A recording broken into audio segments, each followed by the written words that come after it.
Hi, I'm Scott. Welcome to Synth Stuff. This is going to be a reasonably short video, and I'm going to answer a bunch of questions about the Montage M that I've seen posted online over and over and over again. I've answered several of them several times, so I thought, you know what, I'm just going to make a video that answers these questions so I don't have to keep typing the same answers over and over. Coming up. All right, so here's my list of questions that people have been asking. The first question is it the same processor? No, it's not. The original Montage here has a, actually, is it an ARM? I forget, actually. I looked it up and now I forget what it was, but it has a 800 megahertz processor in it, not even a 1 gigahertz processor. So it's not that powerful. It's a fairly old technology processor in it. The new Montage, I do not know the speed of the new processor, but it is orders of magnitude faster. If you have a look at the smart morph calculations on the MIDI X and the MIDI X Plus and the old Montage, doing a smart morph calculation takes 15 to 20 seconds. The new Montage, it's almost instant. You click go, it's done. So you can tell it's much, much faster.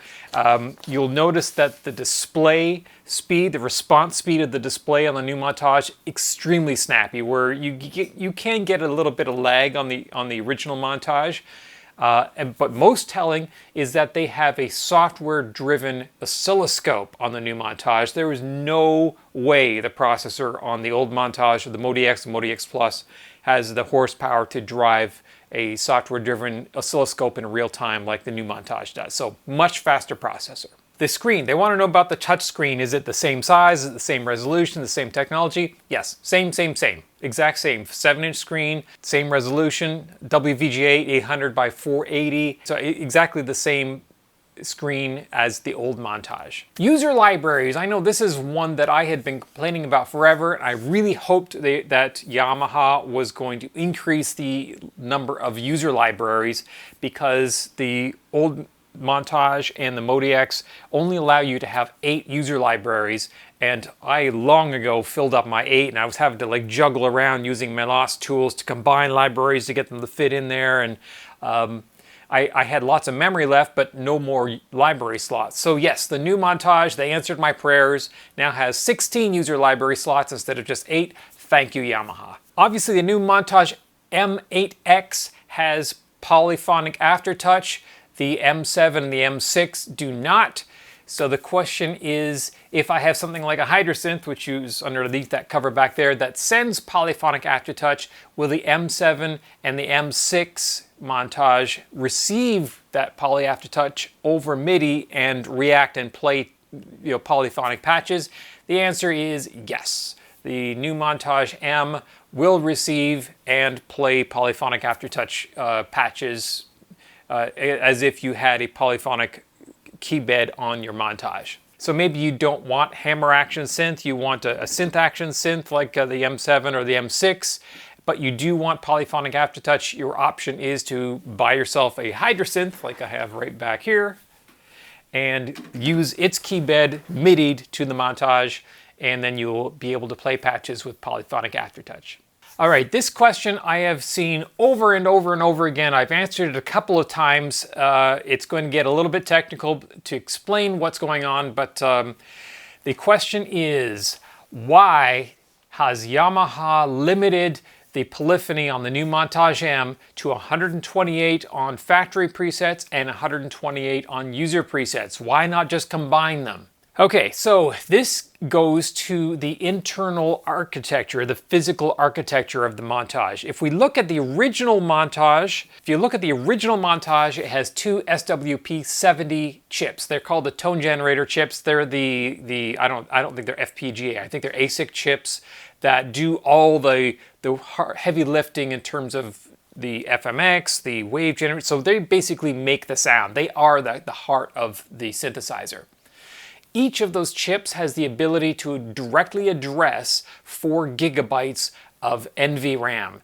NVRAM is non-volatile RAM, flash memory basically, that does not go away when you turn off the synth. Now synthesizers like the Roland Phantom, which I have down there, when you turn it on, you'll notice it takes 30 seconds, 45 seconds before it boots up. The reason for that is it loads all the samples from flash memory into RAM. So it sits there and churns away, reads every sample out of NVRAM or flash ROM, and reads that into RAM so that when you change sounds, it instantly is able to switch to that new sound. Otherwise, when you change the sound, it would have to go back to the flash ROM and then load that new sound and then make it available to play, and you're going to have a delay and you're not going to have seamless sound switching, or whatever, part remain, or whatever Roland calls that.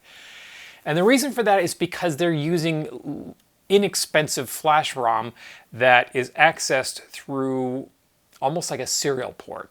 So if you get a USB key that has a whole bunch of ROM on it, or even an SSD, you don't have access to all that memory at once. You have a little port and you say, I want this bit of memory. And so then the controller goes and fetches that bit of memory for you and then hands it back to you through that port and says, here you go, here's what the data you asked for.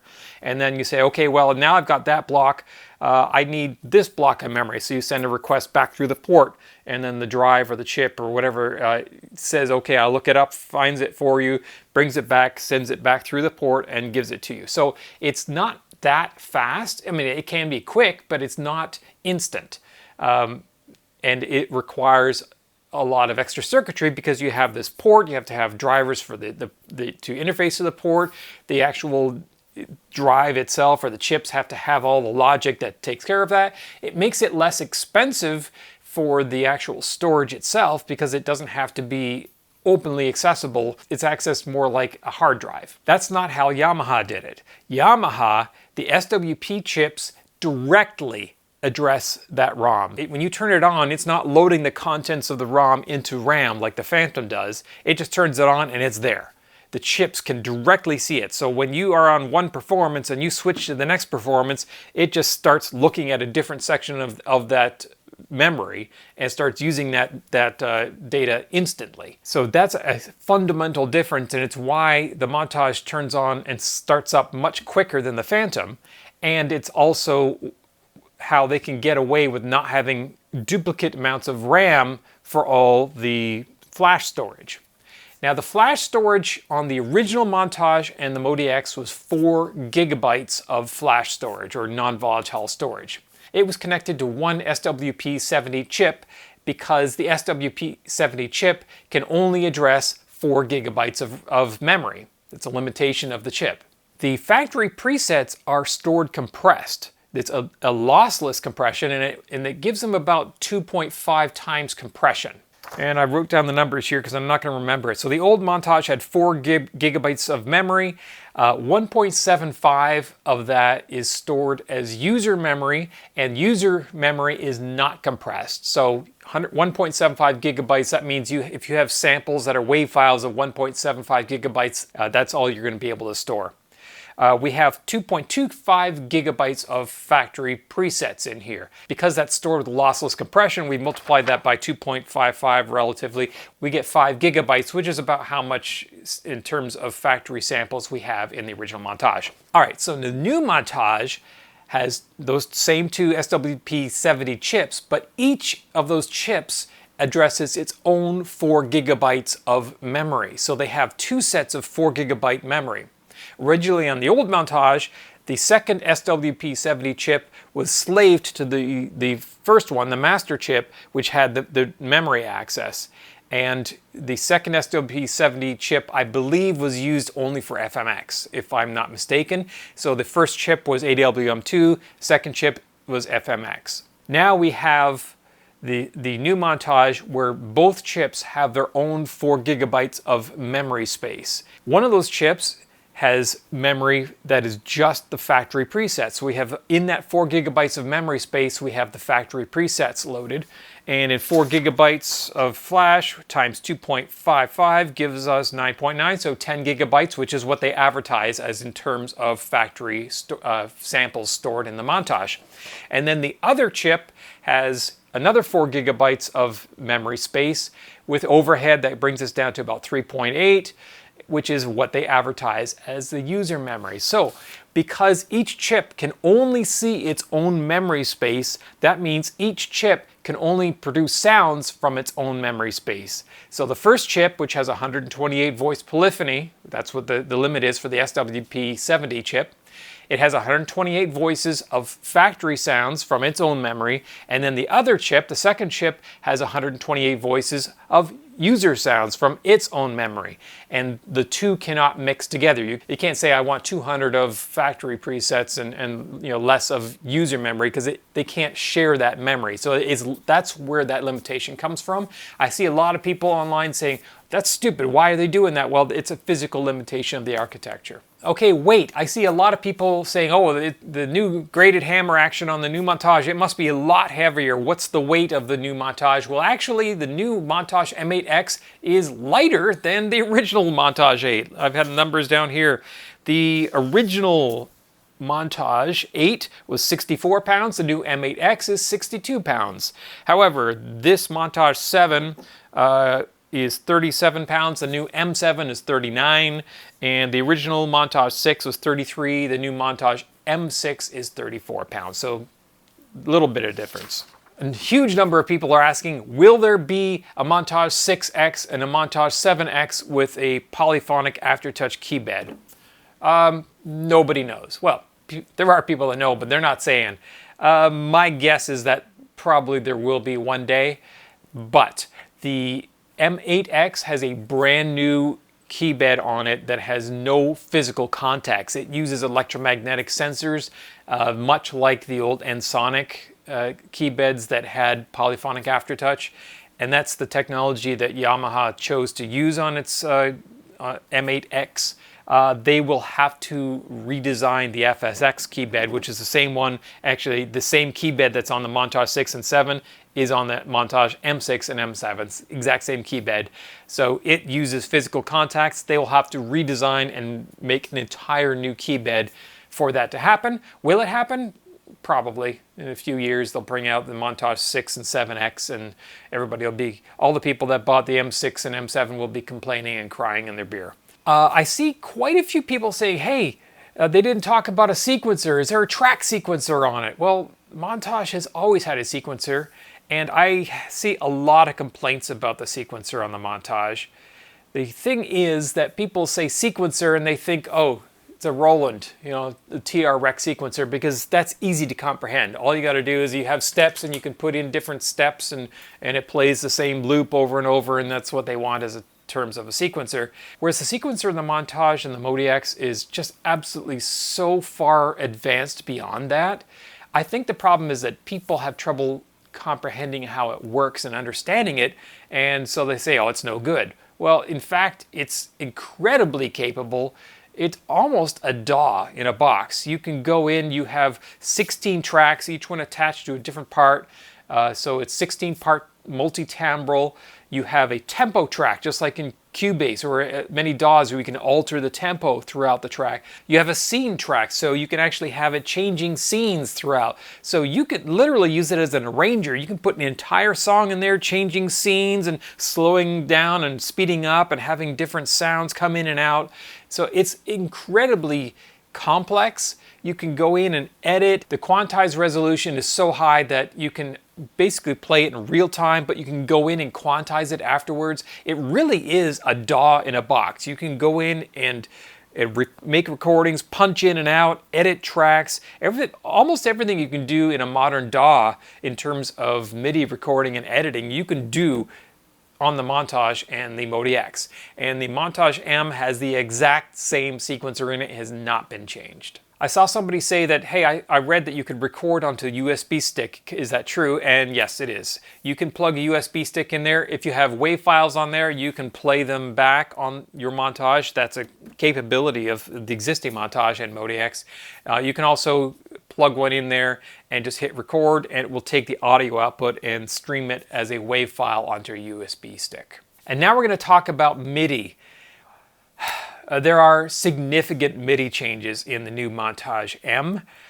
One of the biggest complaints that people have had over the years about the MODX and the Montage is that the individual parts of a performance, there's 16 parts per performance, all of those parts are hardwired to MIDI channels. So part 1 sends out and responds to MIDI channel 1. Part 2 always sends out and responds to MIDI channel 2. There's no way of changing that.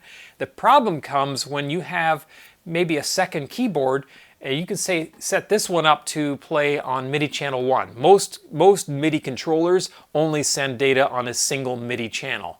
Well, that means you only get one part that you're actually controlling inside your MODX or Montage, and all the other ones you have to have maybe set up as splits across the Montage or MODX keybed. I mean, that has been a huge complaint for years that everyone has had since the beginning of the Montage, and they have fixed that. And they've done it in an interesting way. Let's talk about how they did that. First, we'll talk about how we access MIDI if we are controlling this with a DAW. Now, each of the individual parts in a performance can now have its MIDI channel set independently of the part number. So part 2, if you want to set it to respond to MIDI channel 1, you can do that. There is one limitation, however.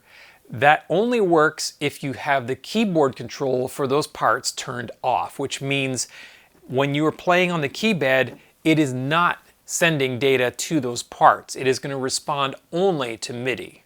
Now, there is a MIDI I/O channel that you can set for all the parts, and that is going to be used for any parts that have keybed control turned on. So if I have keybed control turned on and I have the MIDI I/O channel set to channel 3, that means any of the parts that have keybed control turned on are going to respond when I send data to MIDI channel 3. That way, if I have an external controller and I am sending data via MIDI and I'm sending it to channel 3, then all the parts with keybed control turned on and that MIDI channel 3 setup is going to respond and be played by that. I just realized that I didn't really explain why that's useful.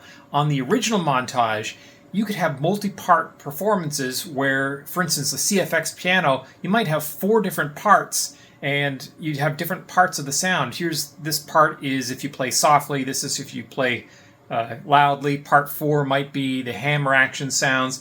And if your DAW or another synth is only sending on one channel, which is by default how it works, you're only going to get one part of that playing. So you're not going to get the loud, the articulations, the additional sounds.